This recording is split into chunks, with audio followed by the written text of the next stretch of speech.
कोई भी कहानी सुनने से पहले गणेश जी की कहानी सुनी जाती है। मैं गणेश जी की कहानी के वीडियो पहले डाल चुकी हूँ, फिर भी एक छोटी सी गणेश जी की कहानी और सुना देती हूँ। छोटा सा गणेश जी रंग रंगीलो चंग चंगीलो बैठे हुए पूजे, कोई को पियर कोई को सासरो, मेरो राम लक्ष्मण को आसरो। राम लक्ष्मण की जोड़ी क्षण में लंका तोड़ी, सात कारणी नित की, राम की लक्ष्मण की चरत की भरत की गैल की गांठ की। राम बैठे अंबर की डार, महादेव बैठे समुंदर की तीर। शेर चावल सबको दीजो, केवाड़ा को सुनवाड़ा को, हुकारा बरवाड़ा को, चंदन की चौकी मोतिया को थार। गणेश जी की कहानी जीव को आधार, बोलो गणेश जी भगवान की जय। अब कार्तिक के करवा चौथ की कहानी। एक साहूकार के 7 बेटे और एक बेटी थी। सातों भाई अपनी बहन के साथ रहकर खाना खाते थे। कार्तिक लगते ही करवा चौथ आई। भाई अपनी बहन से बोले, आ बहन खाना खा ले। बहन बोली, आज तो मेरा करवा चौथ का व्रत है, चांद देखकर खाना खाऊंगी। भाइयों ने सोचा आज तो हमारी बहन भूखी रह जाएगी, इसलिए एक भाई ने तो दिया जला दिया और एक भाई चलनी लेकर टीले पे चढ़ गया और चलनी में चांद दिखा दिया। भाई बोले, बहन चांद उगाया, अर्घ दे ले। बहन बोली, आओ भाभियों अर्घ दे लो। भाभियाँ बोली कि नंद जी अभी तो आपका ही चांद उगा है, हमारा तो रात को उगेगा। बहन ने अर्घ देकर भाइयों के साथ जीमने बैठी। पहले ग्रास में बाल आया, दूसरे में छींक आई और तीसरा ग्रास तोड़ते ही ससुराल से बुलावा आ गया। वो कपड़े निकालने लगी तो है ना सारे कपड़े सफ़ेद ही निकलते। माँ बोली, तेरे भाग्य में जो लिखा है वही होगा। माँ ने उसे सफ़ेद कपड़े ही पहना दिए और हाथ में सोने का रुपया दिया और कहा, जो तुझे पूरा आशीर्वाद दे उसे सोने का रुपया दे देना और पल्ले को मोड़कर गांठ दे लेना। वो आगे गई तो उसे पूरा आशीर्वाद किसी ने नहीं दिया। एक छोटी सी ननद पालने में सो रही थी। वो बोली, सीढ़ी हो सपूती हो, 7 पुत्रों की माँ हो, थारा अमर सुहाग हो। उसने सोने का रुपया नंद को देकर पल्ले के गांठ बांध ली। घर में गई तो रोना कूटना लगा था। उसका पति मर चुका था।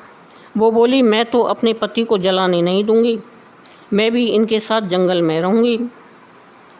नंद रोज़ उनका जंगल में ही खाना दे आती। अब गाजती घोरती माही चौथ आई। करवाले 7 भाइयों की प्यारी, करवाले दिन में चांद उगानी, करवाले बहुत भूखी, करवाले माता वो मेरे पिछले जन्म के दुश्मन थे, तुझे मेरा स्वाग देना पड़ेगा। मेरे से बड़ी बैसाख की चौथ आएगी, उसके पैर पकड़ लेना। बैसाख की चौथ आई, उसके पैर पकड़ लिए तो चौथ माता बोली, छोड़ पापिन मेरे पाँव। वो बोली, माता वो मेरे भाई नहीं थे, पिछले जन्म के बैरी दुश्मन थे, आपको तो मेरा स्वाग देना ही पड़ेगा। मुझसे बड़ी भादवा की चौथ आएगी, उसके पाँव पकड़ लेना। अगर उसके पाँव छोड़ दिए तो तुझे कहीं जगह नहीं है। भादवे की चौथ आई, करवाले भाइयों की प्यारी, करवाले दिन में चांद उगानी, करवाले बहुत भूखी, करवाले। उसने माता के पैर पकड़ लिए। छोड़ पापिन मेरे पैर पकड़ने लायक नहीं है।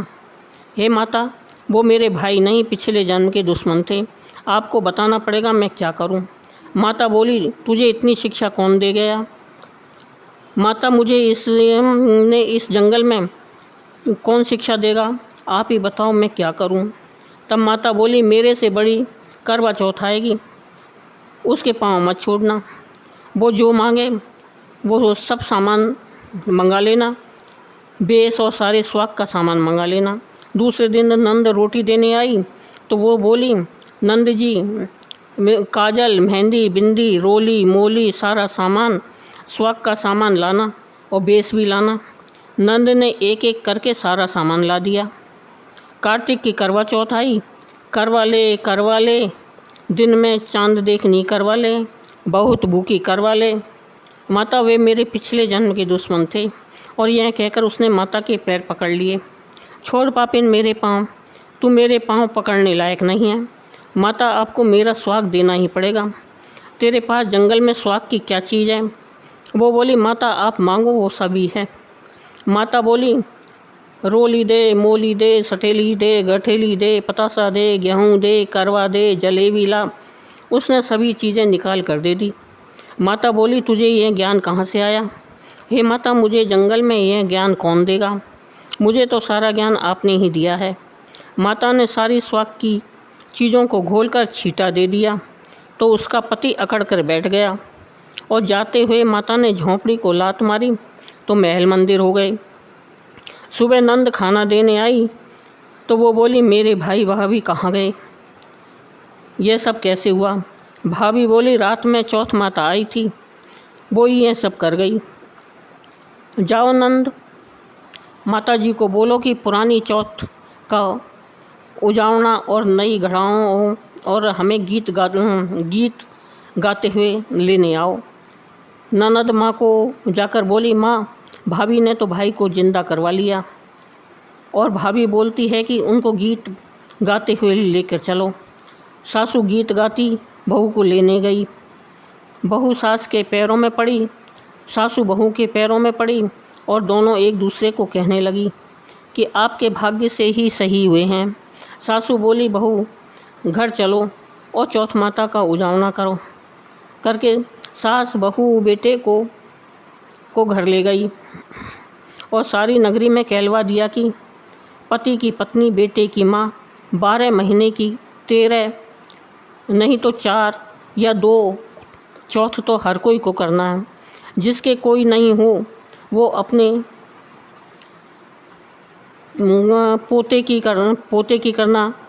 और जैसे माता ने साहूकार की बेटी को सुहाग दे दिया वैसे माता सबको देना। कहते को सुनते को हुंकारा भरते को सबको सुहाग देना। अधूरी को सपूरी करना, पूरी को परवान करना। बोलो चौथ माता की जय।